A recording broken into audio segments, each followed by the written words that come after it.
I'm gonna make y'all a quick video. Let you know the biggest things that fucked me up in life and basically caused me trouble in life and what I did to fix them. There's a lot of small things I can attribute that might have turned into larger problems, but I'm just gonna talk about the larger, major things I went through that just changed me and fucked me up and what I did to get through it. The first super major thing that happened to me was when I was 19. Like, I just turned 19. I got deathly ill with a super rare illness called Lemire syndrome. And what had happened was I went to the doctor like twice because I was sick, sore throat. I had swollen tonsils is what they told me. They thought I had mono, but my partner at the time did not have mono, so it was real weird to me. So my tonsils were swollen. It was probably just mono. Didn't prescribe me nothing. So I go again a few days later, and they say it's a really bad case of mono. Throat's swollen, irritated.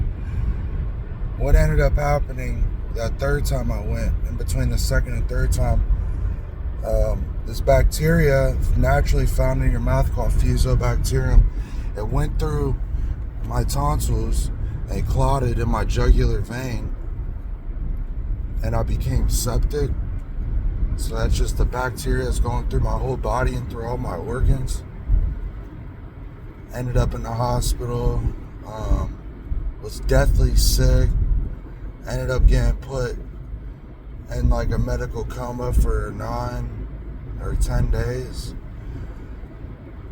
And, I had to get my jugular vein removed out of my neck. I got like a foot-long scar on my neck where they took the whole jugular vein out.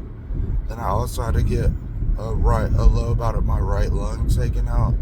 I had to get chest tubes. So this was the worst pain I ever went through in my life when I woke up. The chest tube specifically. It's a pain. It was a pain from hell. I never experienced a 10 out of 10 pain, but that was it.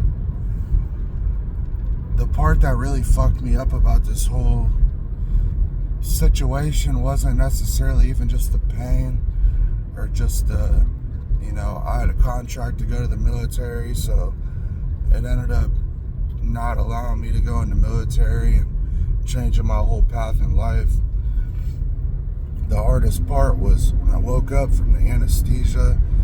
I couldn't sleep. The nurse gave me 2 different times. She gave me Ambien. I stayed awake on the Ambien and I hallucinated for 80 hours almost before I got some Xanax or whatever and was able to sleep. But these hallucinations, I was hallucinating like I was actually in hell. Like, I can give you, it's 80 hours, so obviously I can't sit here and explain to you 80 hours of what I really went through. None of it was good though. It was all bad. A couple of things that really stuck out to me was I see my dick ripped in half on a catheter. I seen my mom die. I seen my girlfriend at the time overdose. I seen shotguns pointed to my girlfriend at the time's head. I seen demons smiling at me and looking at me in crazy ass ways. Thought the SWAT team was outside trying to break in for a whole entire story that I thought was happening. And I'm like living through all this on top of dealing with the excruciating pain. I'm scared as fuck, you know what I mean? Like, I'm like living through hell. I'm seeing people rip their faces off.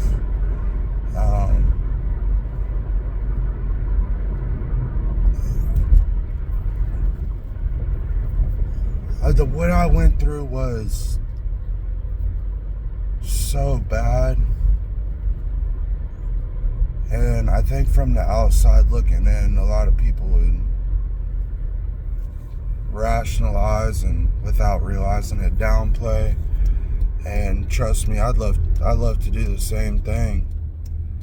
It's a lot tougher actually going through it, because even though you're hallucinating, and at the end of the day this wasn't real, what do you do with the memory in your brain? What do you do? You could talk about it. I've talked to therapists, I've been medicated, I've done a lot of these things like cognitive behavioral therapy.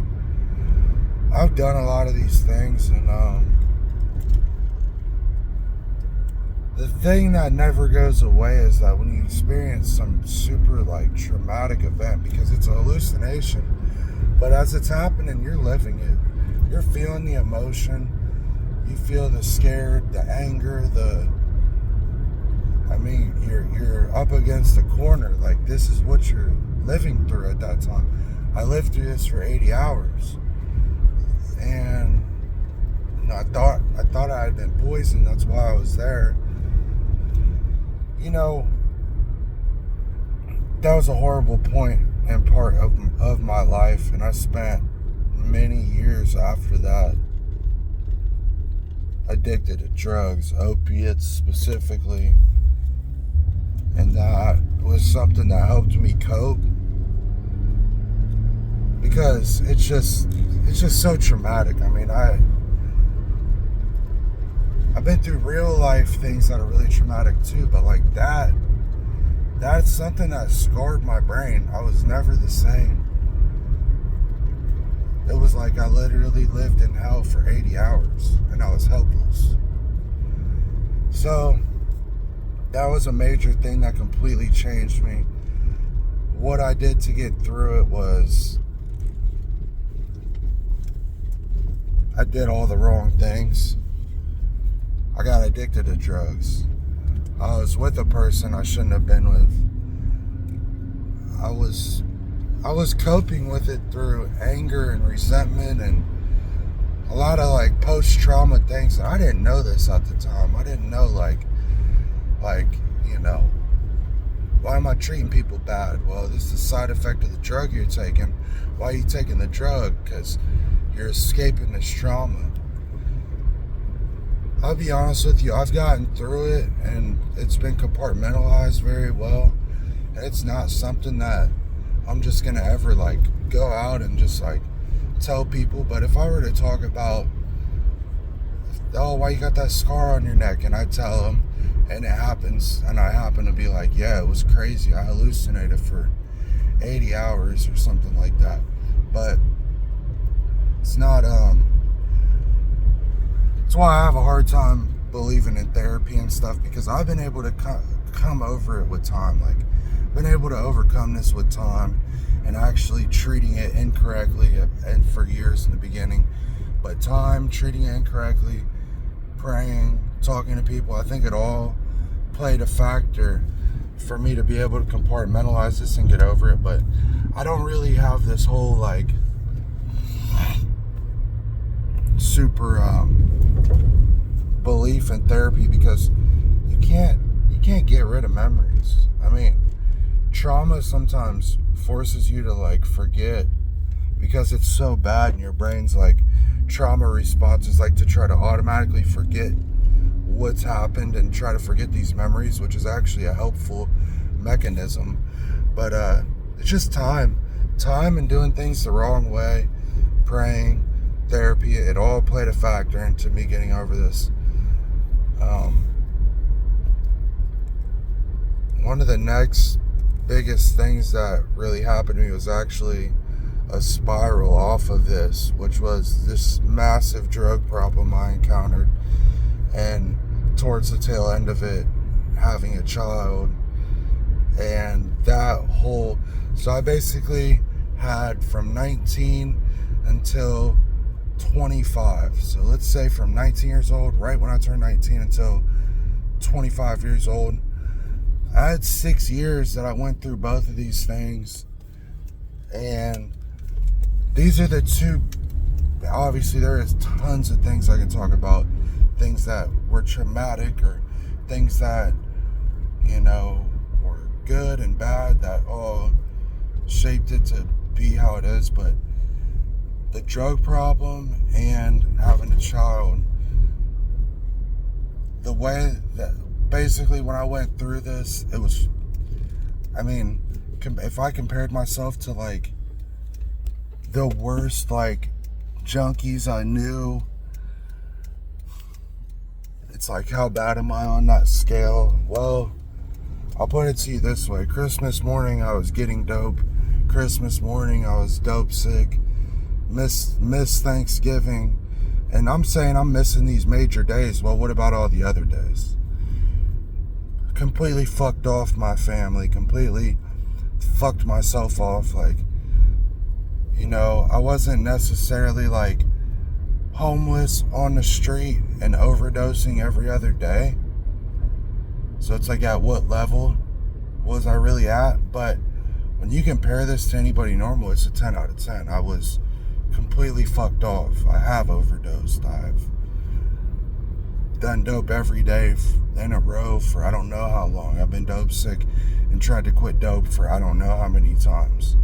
I've been to rehab and detoxes a lot of fucking times. I've been in jail a couple times. I've been fucking in trouble a ton of times. Like, I was bad. I was really bad off. Like, didn't work.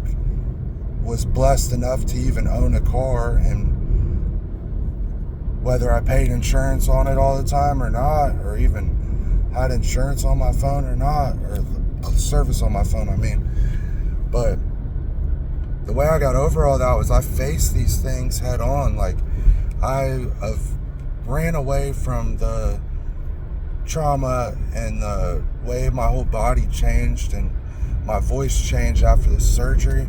I ran to a lot of bad things because I was fucking young. I was 19. I just turned 19 and like dealt with something that some people might never go through, some crazy surgery and see their life like that. Some people can live a relatively healthy life their whole life and they could die in their sleep. So going through this at 19 completely reshaped my brain. Having this drug problem and this child, I faced it head on. Eventually, after years, I went to the rehabs.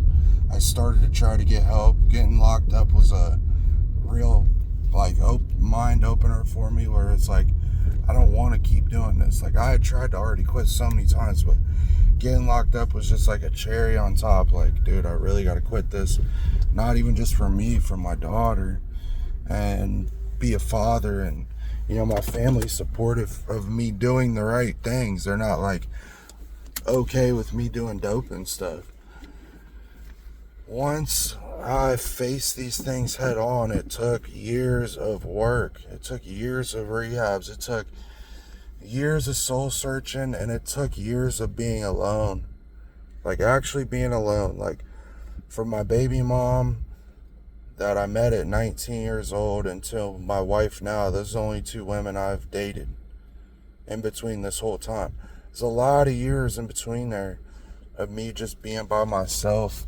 And I've been to the therapy, I've been by myself, I've been to the rehabs, I've been to the psych wards, I've been to the detoxes, I've been to all these places, I've been to the sober house, I've been to the outpatient, inpatient, I've been to all this shit. I graduated a program and still came home and relapsed, but it's like I learned enough that I had enough tools in my chest and things that I learned and just years of working towards it and not holding jobs or not working all out, just hustling, being basically homeless. And I spent all this and put this all together and faced it head on, and and end up going to court for my child, the hardest thing I could ever do. Drug tested for like a year straight, hair follicle, pee test, paying for it out of pocket, paying for the lawyer. I faced it all head on, got the job, worked really hard, and then all of this, like, basically, because I'm 28 now, I basically have 9 years of working at this. Really, like 8 years of working at this, but I'm still working at it now. I'm just on the other side where I'm on, I have my own shit now. I'm compared to if you knew me when I did dope to where I'm at now, I've made a complete change in my whole life. Like, if I looked at somebody that had what I have right now on dope, I'd be like, holy shit, they're like at a spot I could never dream to be. But I prayed for this. I dreamed about this. I worked for this. But now it's all switched over to now I work a tremendous amount. I work out, I spend time with my family. I don't go out and have fun. Like, you'll never catch me on a weekend where you're gonna call me and be like, what are you doing? I'm like, oh dude, I'm going to a roller coaster park, and you know what I mean? Like, I'm not necessarily doing anything fun. I'm doing what has to be done. But I'm happy when I get a paycheck. I'm happy when I pay my bills. I'm happy when I get a day off and can spend it with my family, my wife and my daughter. Like, I'm happy for different reasons now. And I also find comfort in the work. Like, I find a tremendous amount of like confidence and comfort in the work. Like, working a lot of hours, knowing I'm doing exactly what I need to do to stay out of trouble, pay for my bills, and get a little bit further in life. Like, shit, I'm sending you all good vibes. Sum this all up. You're going to go through bad things in life, and there's probably going to be times where you deal with it incorrectly. It's because you don't know any better. There comes a point where it falls on your own shoulders to learn better. People understand when fucked up shit happens to you.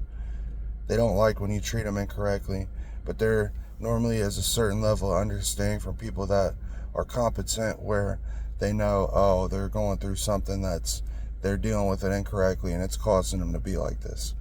There comes a point where this is on your shoulders, where if you keep making that mistake over and over and over again and treating people that care about you incorrectly, they're going to fuck you off. They don't want anything to do with you, and you can't blame them. Face your troubles. Ask for help. There's people that there's specialized in everything that you're dealing with right now.